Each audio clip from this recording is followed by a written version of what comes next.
Hello, this is Nicole from ShareShed, and today I'm going to show you how to use the Lend Engine catalogue that we use to check in items and for people to reserve them. So what we're going to do to start with, I want you to open up the ShareShed homepage. You'll see that that's the website there, and I want you to go to the catalogue. Okay, so this is where it will take you when you click on that. And you see at the top there, it's got shareshed.lendengine. So this is actually a separate site. It's not connected to the home page. And you'll see at the top here, it's got login. So that's what we're going to do. So hopefully you've already got a member login. So go ahead and click login. There you go. And I'm going to get rid of this one because I just want to use a member login to show you. I'll pop my password in there.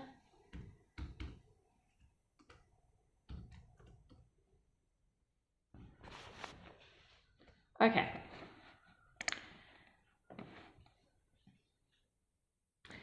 So what it will show you from here is a couple of things. So it'll show you up the top here, you've got home, my account, and log out, okay?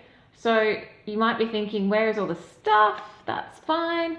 What we've got here on the left is the list of our categories.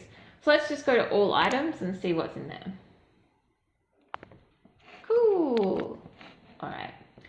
So we're just going to have a little bit of a look and reserve some items and change our reservations just to get the hang of what happens at the member end. And it's going to be really important that you understand this process because it's much easier to troubleshoot what's gone wrong if they've reserved something and it hasn't worked, if you're very familiar with how it is meant to work. So that's what we're going to do for the first video. All right, so I'm scrolling through and I can see lots of things are available. So let me just point out before we go too far what each little symbol means. So you'll see that it's got a code, so MASS0201. That's really helpful. All items should have that physically on them, and that makes it easier if we've got duplicates or you can't find what it's called to search for that item. So that really makes it easy. The next thing is it's got a little green tab that says available, and then it'll have the name. So let's just click on this and see what it is. All right, so what we notice when we go into the item is the fee. Okay, it doesn't cost anything to borrow it. It'll tell us what the condition is. So it's obviously not brand new, you can see by the photo, but it's fair. All the pieces are there and it's not damaged. It's got a brand if that's important, and it's got the code again. You'll also see that it's got its category. So that'll correspond to what's over here.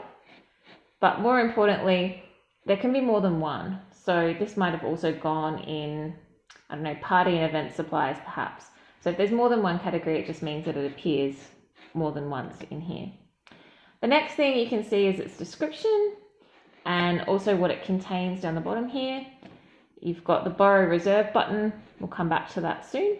But I want you to keep scrolling down and you'll see the calendar. So this is how you reserve or how you know when someone else wants to use that item. So now that we know what the calendar is, let's go back to all items. Okay, and I'm going to pick something that's quite popular. So we'll scroll. All right, and we can see already that the bike pump is on loan. So let's click on the bike pump. And we'll scroll down to the calendar and you can see that it's on loan for those days. All right, if you click on the on loan, it'll tell you, you can only look at your own, but in the admin, you'll actually be able to see who's borrowed the item if you want to. All right, so the thing that's different about anything that's on loan is that it has a waiting list. So if you want to know when it comes back in order to reserve it, you can click on that. But we'll come back to doing that later. First of all, let's have a look at some more items. All right, so scrolling down, and what else can we see here? Lots of good things. All right, so let's have a look at Cluedo. It's got not available. So when we click on Cluedo, you'll see that there's a waiting list for this as well. So when something's unavailable, generally we've had it donated and we find it suitable for the catalogue, but it might need some repairs first, or maybe it's been returned and we've got to fix something or there's pieces missing. So we've just put it in the not available for now. Sometimes members get a little bit confused and they don't notice that little orange sticker and they see, oh, the calendar's blank, that's fine, I'll just reserve it. If they do that, it will still send them an email to say that it's been reserved, but it isn't available, so it won't be able to be picked up. It would be great if we could change the whole way that this works so that they're not able to reserve it, but we just have to work with what we've got. So be aware that if something comes up as not available and someone reserves it, you might just need to email them and say, hey, look, I'm very sorry, did you notice this one's not available? Put them on the waiting list and then they'll know as soon as it's ready to go again. All right, so now that we know that there's 3 different types, there's available, on loan, and going very fast, not available, let's actually pick some things. All right, let's make a reservation. So let's go with the disco ball. Love a good disco ball. All right, and we can see that it's $0. Fantastic. All right, so I'm having a party. I'm going to click borrow reserve because I want to borrow that one. And what happens is it gives you a choose pickup time. So let's go ahead and choose a time we want to get the disco ball.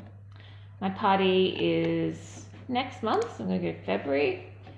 And it's on a Friday night, so maybe I want to pick it up on the Monday so that I can return it the next Monday. So let's go the 5th. All right. Now you'll see that it's automatically put the 12th of February as the return time. That's fantastic. We don't really want people to choose another return time because sometimes the catalogue gets a bit temperamental, but also there's no need. If they want to bring it back early, they don't have to tell us. They can just drop in maybe on the Saturday, something like that. So we're going to add that item to our basket. Great. So what you'll see here on this page is up the top, we've now got basket. So before we just had home, my account and log out, but now that we've chosen something, it's got a basket here. So it's kind of like online shopping. So if we go back down to here, this is our basket page, if you like. So it's saying it's added to our basket, and we can see that we can remove that item if we decided, oh no, I actually want the silver one, or whatever it is that I like. Okay, so a lot of members get stuck here. They think, oh, that's it, that's all I can do. But this is simply like your shopping cart. So you can go back to any of these categories and keep adding things. And then when you're done, you click reserve. So that's really important to know. A lot of members get stuck or they forget to click this button. They think this is all they need to do. So if there's anything you learn about the member process, understanding how the basket works and the reserve button is really, really important. All right, so let's go ahead and book out a couple of other things. I'm going to book some camping equipment as well. And this time I'm going to search. So at the top here, I'm going to see if there's any tents available. Okay, and it's showing me there's lots of tents. So I only need a medium-sized 4-person. That sounds pretty good for people staying at the party. So I'm going to choose the 4-person tent. Now what we notice about this one is it's saying it's actually $10 for 7 days. So most items in the catalogue are free, but some of the really big items such as this tent will actually cost a little bit. And that's just to help us maintain it, repair it, or buy another one if it's a really popular item. So we're going to borrow reserve this one. And see, it says you already have items in your basket. You'll need to pick them up together. So we've set the pickup date. Great, that's the same weekend. Now, if you do have people who want to pick up at a different time, so they want to make a reservation for the 5th of February and maybe 2 weekends later, you do have to do them in separate transactions, if you like. So you go ahead and choose everything for this date, and then you'll have to come back and log in again to do it for another day. All right, so this time it's saying choose return time, and we're picking up on the 5th, so we get 7 days. So we're gonna choose this one. Oh no, okay, let's choose this one. This gets a bit tricky. So what's happened is actually the Monday is actually 8 days. Okay, So if this happens to you, because you've got multiple items, what you can do is we can actually override that. So we're going to cancel that. All right, computer, that's fine. I'm going to find something else. Gardening. Let's go with the wheelbarrow. And I'm going to borrow reserve that one. Okay.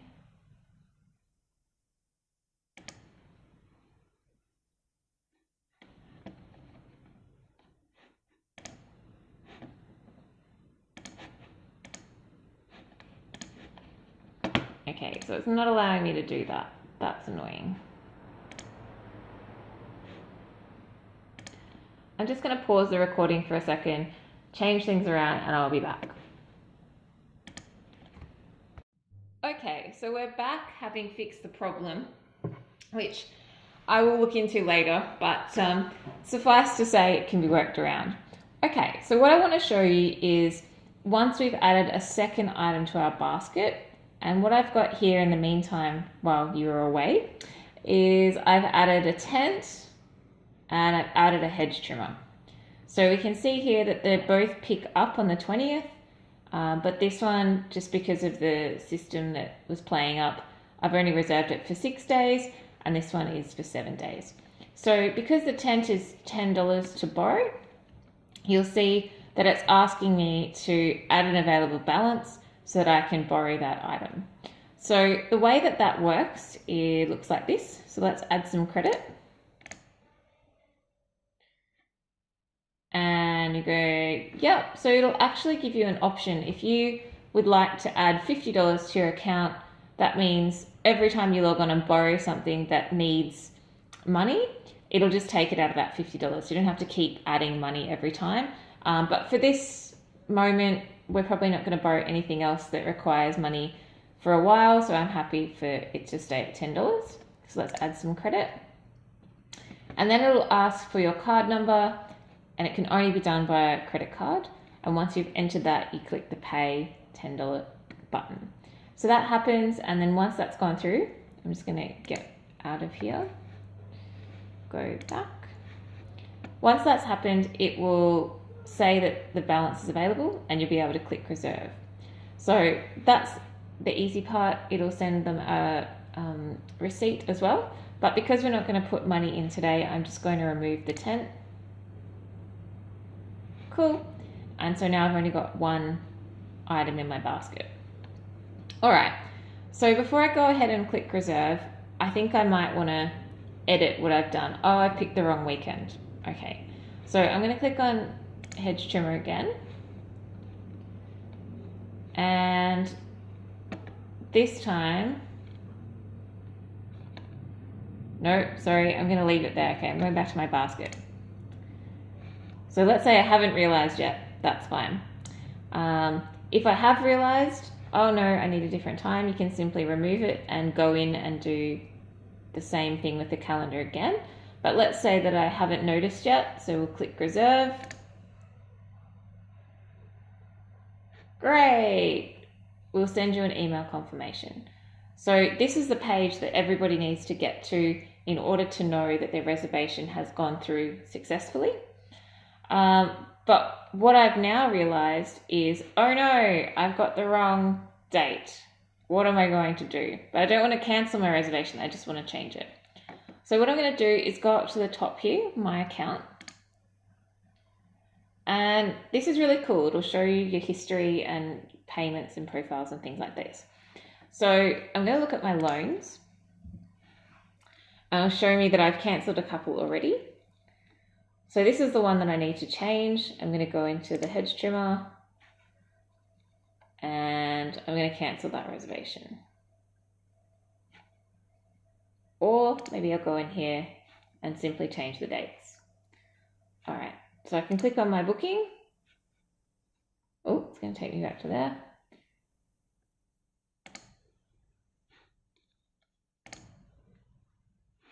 And choose a different pickup time. Maybe I'll choose the weekend after. Okay, and it automatically puts the time in, add item to basket. and now you'll see it's changed the dates. So that's pretty easy to do. You can also add something else if you want to, if you forgot to add something. I'm not sure if the system's going to let me do that at the moment because it's playing up, but theoretically that should be how it works. All right, so now that I've changed the date, I can go ahead and reserve, and it will send me a new email confirmation. Okay, so that's a very quick rundown on how members go about reserving their items. So now what I'm going to do is log out and log back in with an administrator login so we can see